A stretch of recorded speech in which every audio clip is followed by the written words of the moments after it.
Então, olá, seja bem-vindo à apresentação desse trabalho. Esse trabalho de estrutura da matéria foi proposto pelo professor mestre Antônio Maciel da Silva e executado pelo acadêmico Jefferson da Silva Gaspar como componente avaliativa. Então, hoje nós vamos falar um pouco sobre o modelo padrão da física de partículas. A gente vai dar uma introdução sobre algumas partículas e alguns cientistas que são pertinentes para que a gente dê uma contextualização maior e consiga uma compreensão maior no final desse trabalho. Então, a primeira questão que nós devemos fazer é: do que é feito o universo? Então, hoje nós sabemos que o universo ele é feito, por exemplo, de matéria, né? E a matéria é composta de átomos, que por sua vez é composta de prótons, nêutrons e etc. Mas isso aconteceu, até nós temos esse conhecimento pronto de hoje, isso se deu de uma forma bem gradual, gradativa, né? Obedeceu uma ordem cronológica, onde fatos foram necessários para que os cientistas conseguissem concretizar tudo que nós temos hoje sobre o que é o universo. Então, hoje nós temos o conhecimento de o que é um átomo, qual a estrutura física de um átomo, o que compõe o átomo, o que faz o átomo ser o que ele é, e aquilo que dá vida a tudo que nós conhecemos, que é a matéria. E o modelo padrão da física de partículas, ele se propõe a responder justamente isso. O que é que compõe todo o universo? O que é que faz existir a matéria que nós conhecemos? O que é que faz existir tudo aquilo que nós temos, tudo aquilo que nós somos? E esse é o objetivo desse trabalho, apresentar o modelo padrão da física de partículas.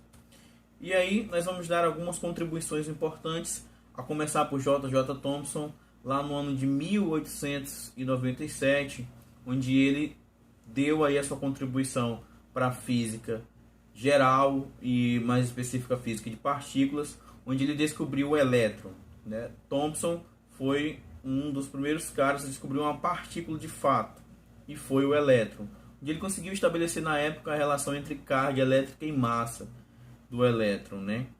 A seguir por Rutherford, onde em 1919 revelou o próton, mais uma partícula que compõe o átomo, né? E posteriormente James Chadwick descobriu o elétron lá no ano de 1932.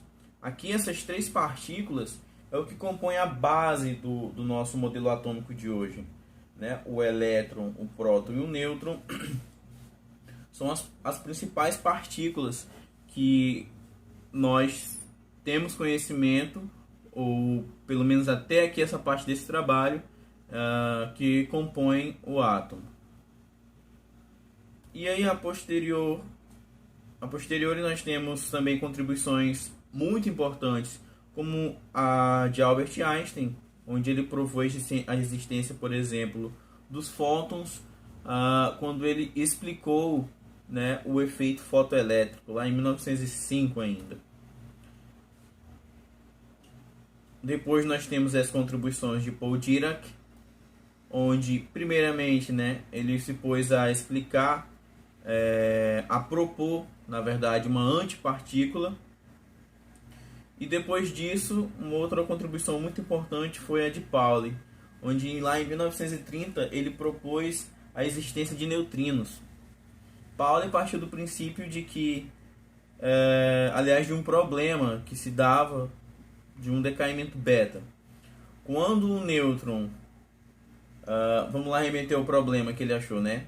Quando um nêutron, por exemplo, ele decai para um próton, eles observavam que parte da energia, né, da massa e da energia que era proveniente do nêutron, quando ele passava para o próton, se perdia. Então eles não tinham como explicar para onde ia essa energia.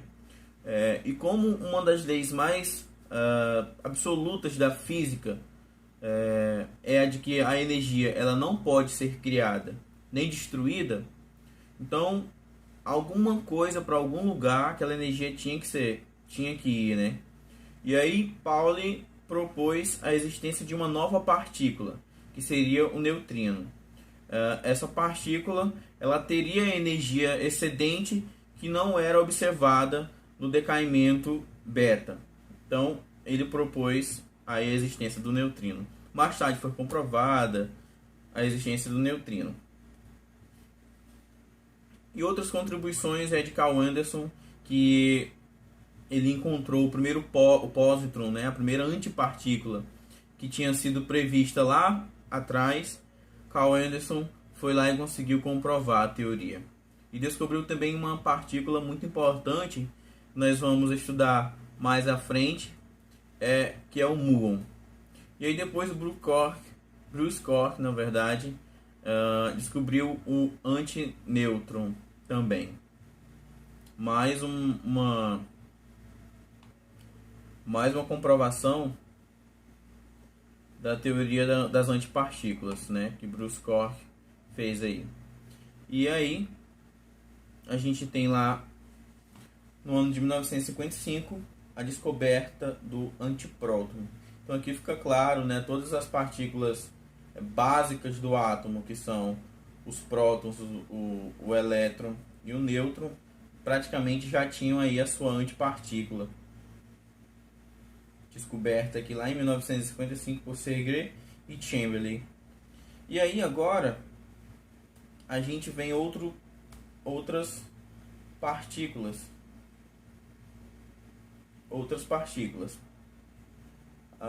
Lá em 1935, um carinha chamado Hideki Yukawa propôs a existência de uma partícula que se chamaria, né, que ele denominou a se chamar de meson pi ou pion.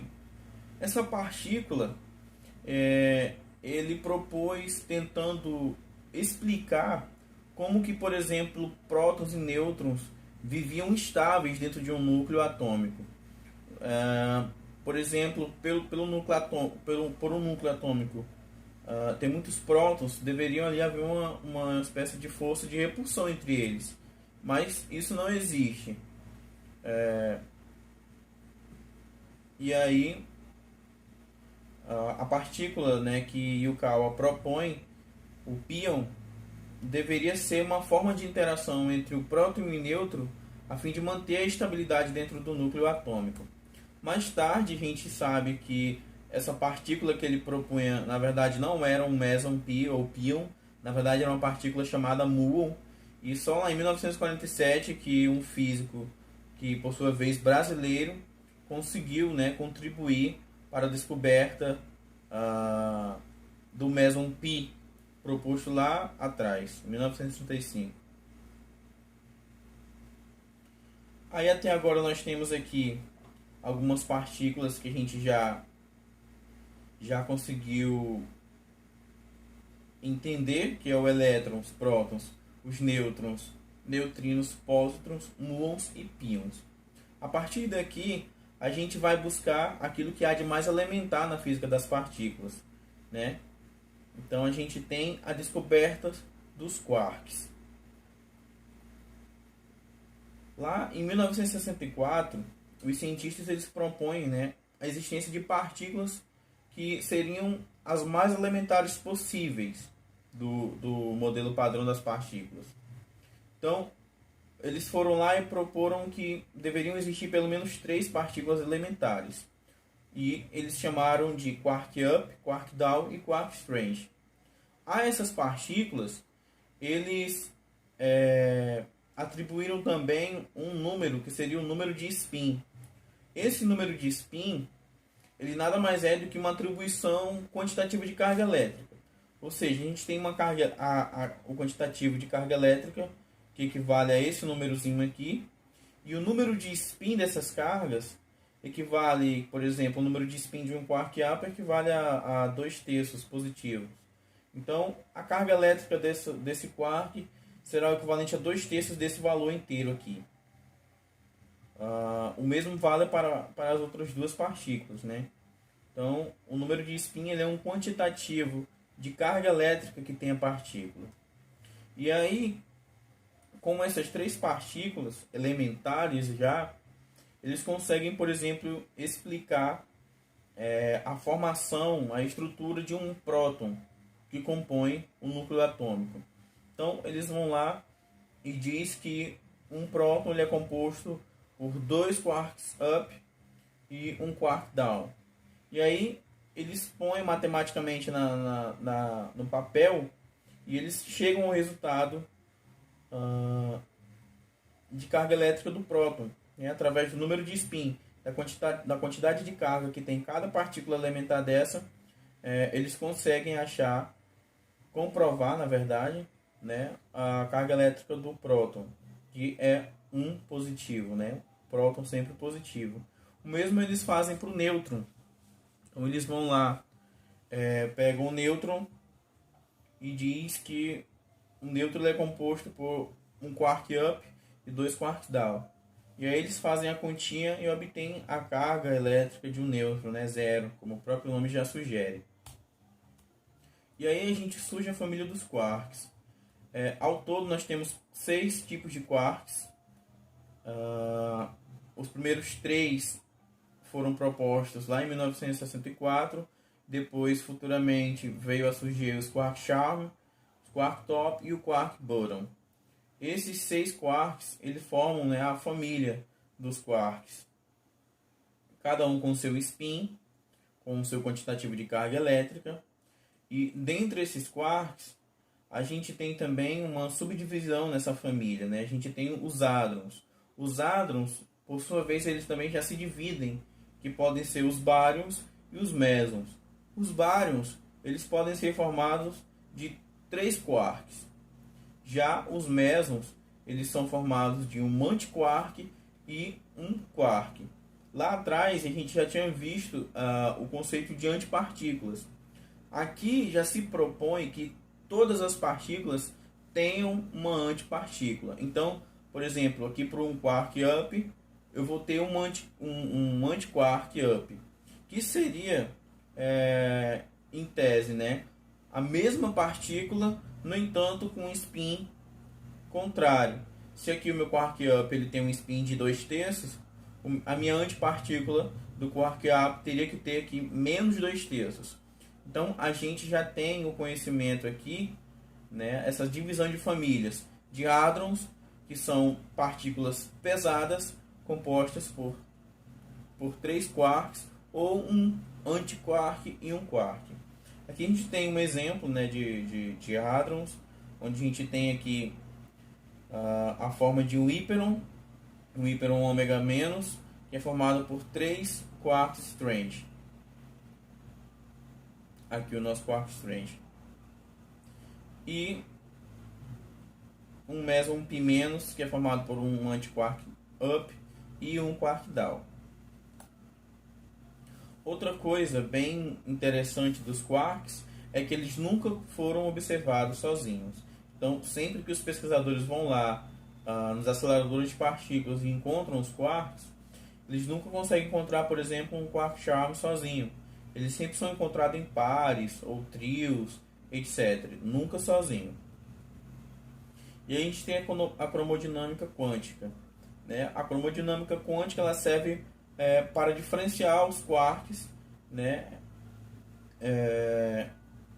Onde neles é atribuído um tipo de propriedade que é denominado de carga de cor.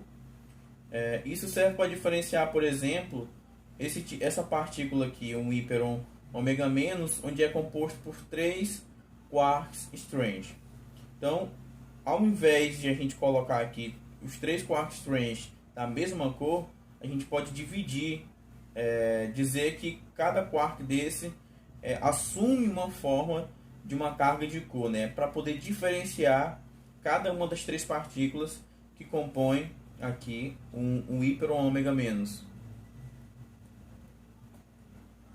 Depois dos quarks, a gente observa no modelo padrão que a gente chama da família dos leptons. E aí a gente vai ver aqui como que eles são encontrados na natureza. Por exemplo, a gente tem um decaimento beta, né? Que é quando um nêutron ele sofre um decaimento e ele vai assimilar a forma de um próton. Nesse processo, é emitido dessa partícula que dá interação entre as duas, entre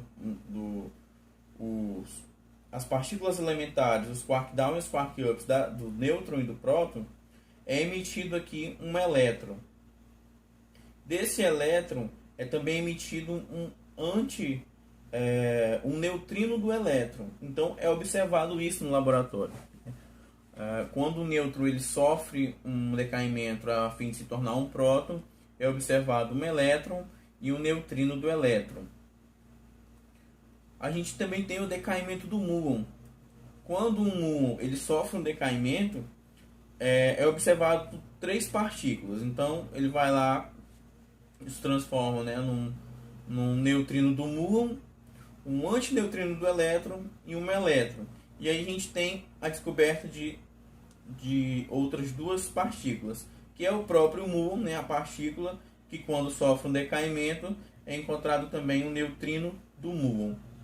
E aí a gente também tem o decaimento do tau, que ao sofrer o seu decaimento é encontrado o neutrino dessa partícula e outras 6 partículas também, né? O elétron, o muon, um quark down, um antineutrino do elétron, um antineutrino do muon e um quark e um antiquark up. Então aqui nós temos o que nós chamamos de família dos leptons, que é composta pelos neutrinos, o elétron, o muon e o tau. Os leptons eles são bem diferentes dos quarks, por exemplo, por isso aqui, ó, os neutrinos que a gente tem, como o neutrino do elétron, o neutrino do muon e o neutrino do tau, eles têm carga elétrica zero, então eles são nêutrons, como o próprio nome já sugere. Além disso, eles têm pouquíssima massa, diferente dos quarks, que são partículas pesadas. E essas são as principais diferenças entre eles, né? E aí, mais adiante, a gente tem, e a gente vai ver aqui, as forças fundamentais da natureza, que são associadas aos bósons. E é o que a gente vai ver aqui agora. As forças da natureza são aquelas que não podem ser descritas em termos básicos, mas que estão ligadas às interações que são presentes em toda a matéria. E a gente vai ver aqui a nossa tabelinha. Por exemplo, a gente tem 4 tipos de forças. Primeiro, a força forte. A força forte ela é de natureza atrativa e de alcance nuclear. Então ela só consegue agir dentro das partículas elementares ali. O bóson que representa essa força, essa interação, é o gluon. O gluon que vem do inglês, que significa cola, né? E a gente vai ver um pouco mais do significado dela na frente. A gente também tem a força eletromagnética, que pode ser atrativa ou repulsiva. Ela tem um alcance infinito. E o bóson que representa essa força é o fóton.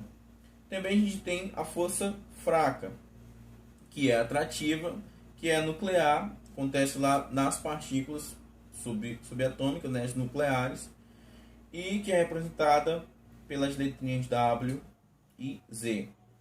Também nós temos a última e a mais fraca das forças, que é a força gravitacional, que também é atrativa, que também tem um alcance infinito e que é representado pela letra G, onde nós denominamos de graviton. E agora a gente vai ver um pouco da intensidade e como que essas forças atuam diretamente na natureza. A primeira delas é a força forte, a força que é de natureza atrativa e nuclear, né? Então a força forte, ela consegue explicar, por exemplo, como que os quarks, né, dentro de um próton, que se movem a quase a velocidade da luz, conseguem aí se manter coesos, unidos, sem que possam se repelir e deixar o núcleo totalmente instável. Então, a força forte ela atua dentro das partículas subatômicas, das partículas mais elementares. Então, nós temos aqui dois quarks up e um quark down, onde a interação da força forte faz com que esses quarks eles se mantenham ali coesos, né, sempre juntos e estáveis. Por exemplo, aqui nós temos um núcleo de um próton, aliás, um núcleo atômico, onde eu tenho aqui um próton e um nêutron. O que mantém esse núcleo estável é a força forte. Porque eu, por exemplo, eu tenho aqui dois quarks, eu tenho um total aqui de 3 quarks up, né, e 3 quarks down. O número de spin dessas partículas são iguais. O número de spin de um quark up não muda, a não ser que seja um antiquark. Mas aqui eu tenho 3 quarks up e 3 quarks down. Como a carga delas são iguais, deveria haver uma repulsão. E há essa repulsão. Só que essa repulsão ela é eletromagnética. E a força forte ela é superior à força eletromagnética, fazendo com que esse núcleo ele se mantenha estável. A força, né, a interação dessa força forte entre as partículas nucleares, subnucleares, é o que faz com que um núcleo atômico, por exemplo, de partículas muito pesadas, se mantenha estável. E essa força é associada ao bóson gluon, né? Que do inglês, como eu falei anteriormente, significa cola, que literalmente deixa as partículas ali coladinhas no núcleo. A segunda das nossas forças é a eletromagnética. Ela pode ser atrativa ou repulsiva, né? Tem um alcance infinito e tem o seu bóson, né? que representa essa força, carrega essa força, é o fóton. Aqui nós temos um exemplo do que a força eletromagnética, né? De como que essa força eletromagnética ela atua na natureza. Nós temos aqui que a força eletromagnética ela explica, por exemplo, como que se dá a repulsão de dois elétrons que interagem entre si, né? Então eu tenho aqui dois elétrons se aproximando, mas chega uma determinada distância entre eles em que eles vão se repelir, né? Nesse momento que eles se repelem, eles trocam uma partícula entre eles que nós denominamos de fóton. Esse fóton é o responsável por essas partículas se repelirem. Então, essa força, nesse caso específico, onde eu tenho aí duas partículas de cargas iguais, é de natureza repulsiva.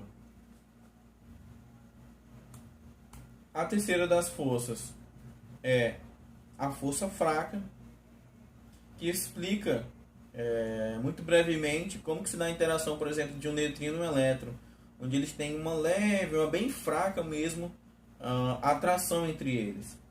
Então é basicamente isso, né, representado aí pelo nosso bóson Z. E aí a nossa quarta e última das nossas forças é a força gravitacional, representada aí pelo nosso graviton, onde a força gravitacional é a mais fraca, né, das quatro forças, e basicamente passa aí despercebida. Nesse caso dessa força aqui, ela pode obter um bóson negativo ou positivo, né? É o único, inclusive, que consegue ter carga dos bósons. E aí, o principal e último dos bósons que a gente tem é o bóson de Higgs. O bóson de Higgs foi descoberto lá, aliás, encontrado mesmo lá em 2013, né? Mas foi proposto ainda muito antes, lá em 1964, por Peter Higgs. Por isso que recebe o nome de bóson de Higgs, né? Esse bóson ele é o responsável por explicar para a gente como que se dá a origem da massa das outras partículas e de tudo que há no universo. O bóson de Higgs, ele, por exemplo, ele atribui a essas partículas espécie de campos, onde essas partículas elas conseguem interagir com seus respectivos campos. Aqui nós temos, por exemplo, 3 partículas diferentes interagindo aí nos seus campos. Nós temos o quarks, que são partículas mais pesadas. As partículas elementares mais pesadas são os quarks. Com muita massa, eles têm uma baixa energia. Por quê? Quanto maior a massa da partícula, a gente diz que maior é a interação com o campo de Higgs. Quando isso acontece, o campo sofre uma interação na partícula que faz com que a velocidade dela diminua. Ou seja, a velocidade diminuindo, a gente tem uma diminuição também de energia dessa partícula. Por sua vez, o elétron, que tem uma massa muito pequena ainda, mais pequena ainda, aliás, que um quark, ele tem pouca interação com o campo de Higgs. E lá em cima, que não interage nada com o campo de Higgs, nós temos o exemplo de fóton. O fóton, que é uma partícula que não tem massa, e exatamente por isso que ele não consegue interagir com o campo de Higgs. Higgs foi lá e conseguiu explicar todo o conceito de origem, aquilo que dá origem à massa das partículas e do nosso universo em geral. Então, está aqui a diferença entre um quark, que é muito pesado, que tem muita massa, e por sua vez interage muito com o campo de Higgs, e um fóton que não tem massa e que exatamente por isso que não consegue interagir com o campo de Higgs. E aí, ao final, nós temos o que nós chamamos de modelo padrão, né, da física de partículas. A gente observa e consegue até notar uma pequena semelhança com o que a gente tem na química de tabela periódica. O modelo padrão da física, desse jeitinho que está aqui para a gente, é como se fosse mesmo uma espécie de tabela periódica da física, se a gente assim pode chamar, né? A gente tem aqui os férmions, né, os quarks, mais abaixo nós temos os leptons e nós temos os bósons elementares. Nós temos aí os spins que são apropriados a cada uma das partículas elementares, né, desde os quarks up até lá o neutrino do tau, ou neutrino taônico, depende da nomenclatura que a gente usa. E aí a gente tem as diferenças, né, as diferenças dos férmions para os bósons. Os bósons, eles apresentam sempre um spin inteiro, não possuem massa e podem ou não apresentar carga elétrica, como é o caso aqui do bóson W mais e do W menos. Já os nossos quarks, os nossos férmions, eles sempre têm um spin semi-inteiro, né? Sempre fracionado. E, como foi mencionado lá no começo da apresentação, todas as partículas, elas têm as suas antipartículas. Então, nós temos aí para um quark, um antiquark, para um lepton, um antilepton. Como não, literalmente todas essas partículas que a gente consegue enxergar aqui têm as suas respectivas antipartículas. No caso, as antipartículas, elas se identificam como sendo uma partícula extremamente semelhante, igual. A única coisa que muda nessa partícula é o seu número de spin ou o seu sinal do número de spin. No caso aqui, a antipartícula de um quark top, que tem um spin de 2/3, seria um quark top de spin menos 2/3. E aí seguem essa mesma ordem de lógica. No mais, aqui estão as minhas referências para esse trabalho, dando uma ênfase muito boa no artigo do Marco Antônio Moreira, onde ele faz aí um relato muito bom da física de partículas, né, através dos quarks, e a epistemologia, contando e remontando toda a história que faz vista aos trabalhos dos físicos de partículas.